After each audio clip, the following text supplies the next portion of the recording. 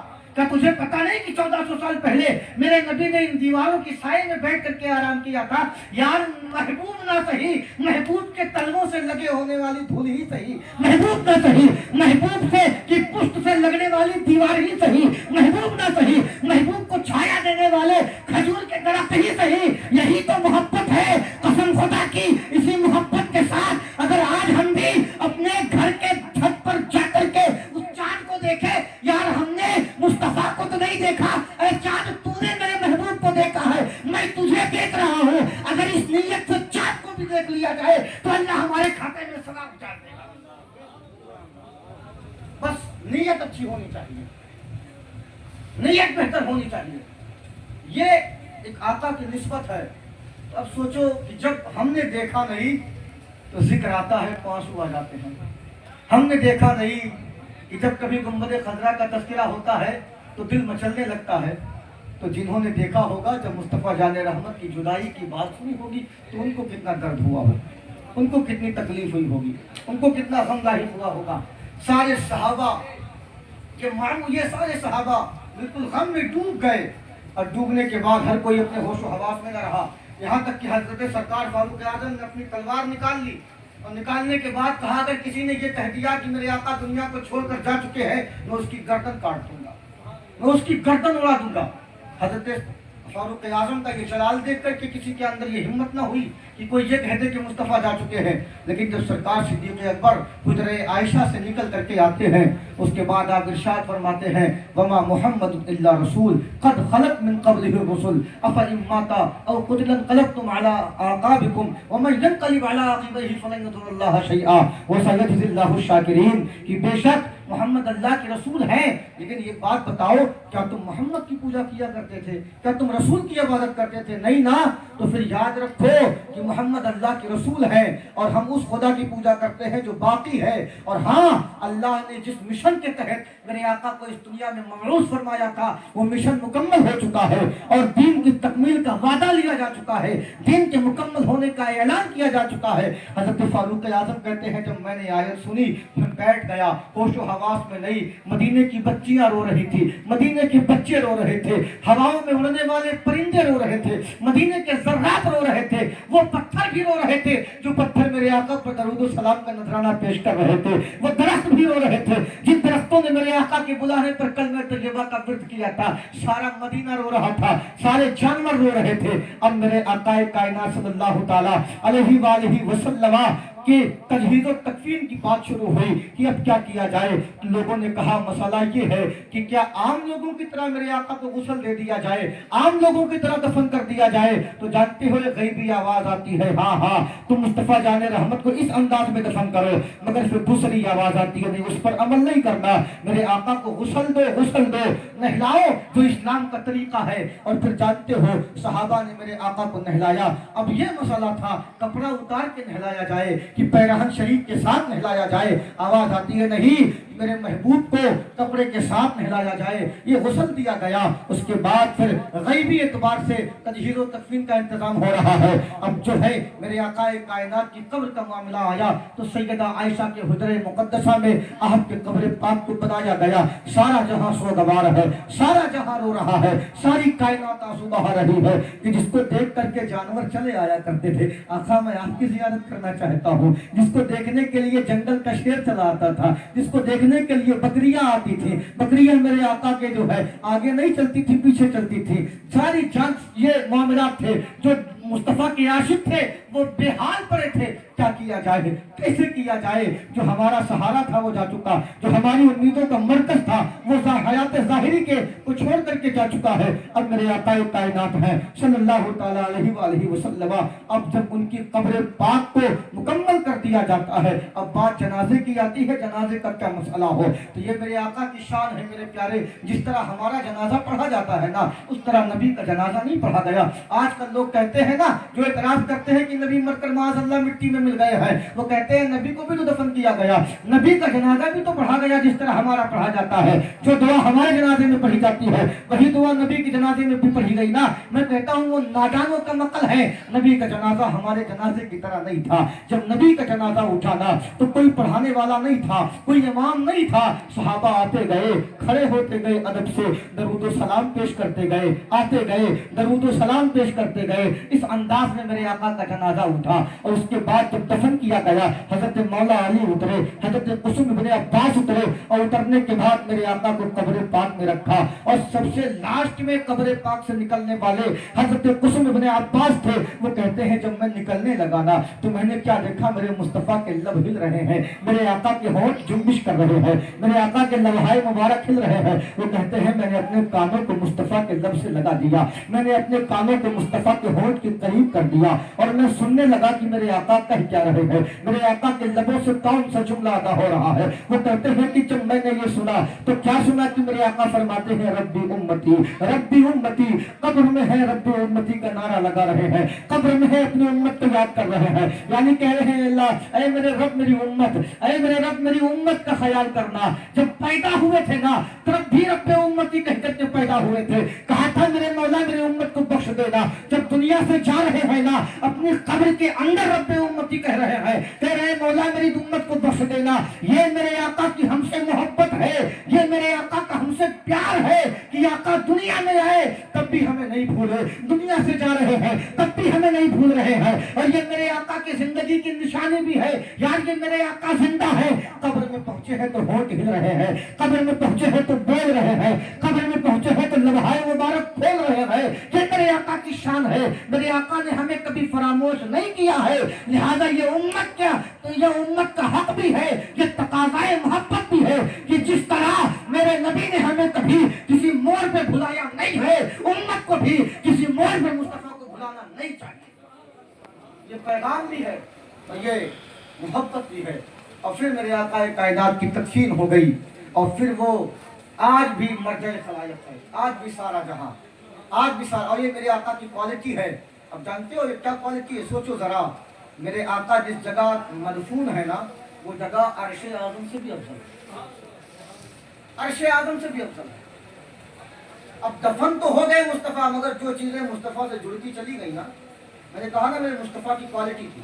میرے آقا جس کپڑے کو چھو لیے تھے نا وہ کپڑا نہیں جلا, وہ کپڑا نہیں جلا. آپ طرف دیا میل تو نکل گئی پر کپڑا نہیں جلا, کیونکہ جس چیز کو مصطفیٰ چھو لے اس پر دنیا کی بھی یاد حرام ہو جاتی ہے اور جہنم کی بھی یاد حرام ہو جاتی ہے. تو میرے آقا کے گنبد خضرا کے قریب کا جو حصہ ہے نا, جب میرے نبی دفن ہے جو ٹچ ہے میرے نبی کے جسم سے, جو زمین کا وہ حصہ ٹچ ہے نا, وہ عرش اعظم سے بھی افضل ہے, وہ جنت سے بھی افضل ہے. اس کے افضلیت کی کوئی انتہا نہیں ہے, کیونکہ جب میرے آقا ہی سب سے افضل ہیں. اب ویسے کسی نے سوال کیا تھا, ایک مرتبہ ہم سے میں بیٹھا تھا, کسی نے سوال کیا کہ حضرت یہ تو بتائیے کہ مکہ افضل ہے کہ مدینہ افضل ہے, عرش اعظم افضل ہے کہ بیت اقصی افضل ہے. تو میں نے کہا یار تم افضلیت کی کیا بات کرتے ہو, کیا افضل ہے؟ میرے نبی جب تک مکہ میں تھے مکہ افضل ہے, مدینہ میں آ گئے تو مدینہ افضل ہے, بیت مقدس میں پہنچے تو بیت مقدس افضل ہے, پہلے آسمان پہ پہنچے تو پہلا آسمان افضل ہے, دوسرے پہ پہنچے تو دوسرا افضل ہے, سدرۃ المنتہا پہ پہنچے تو منتہا افضل ہے, عرش اعظم پر پہنچے تو عرش اعظم افضل ہے. ہم یہ نہیں کہتے کہ کون افضل ہے کون مفضول ہے, ہم اتنا جانتے ہیں اے نبی آپ اتنے افضل ہیں کہ آپ جس جگہ پہنچ جائیں گے وہ جگہ سب سے افضل ہو جائے گی. تو اس وقت آقا مدینے میں ہے تو مدینہ افضل ہے. یہ میرے آقا کی کوالٹی ہے, یہ میرے آقا کا خاصہ ہے, اور یہ میرے آقا کی ایک خصوصیت ہے جو جس خصوصیت کا حامل کوئی اور نہیں ہو سکتا. لہذا میرے پیاروں یہ شان میرے آقا کی ہے کہ میرے نبی نے جو ہمیں پیغام دیا تھا اس حجۃ الوداع کے موقع پر یا اپنی آخری وصیت میں اس پیغام پر عمل کرنا ہمارے لیے انتہائی ضروری ہے. کیونکہ جب ہم مصطفیٰ کو مانیں گے اور مصطفیٰ کی محبت کا حق ادا کریں گے تو انشاءاللہ ہماری محبت اس طرح ہوگی کہ جب ہم میدان محشر میں جائیں گے تو ہمیں اپنا پریچے کرانے کی ضرورت نہیں پڑے گی کہ ہم آقا کے عاشق ہیں, بلکہ جب ہمارا عشق سچا ہوگا, ہمارا عشق بولتا ہوگا تو سارے لوگ خود ہی راستہ چھوڑ دیں گے. لوگوں ہٹ جاؤ, یہ مصطفیٰ کا عاشق ہے, اس عشق کے ساتھ جیو. اس عشق کے ساتھ مرو، انشاءاللہ تعالی دنیا بھی کامیاب رہے گی، آخرت بھی کامیاب رہے گی۔ استغفر اللہ ربی من کل ذنب واتوب الیہ۔ السلام علیکم ورحمۃ اللہ۔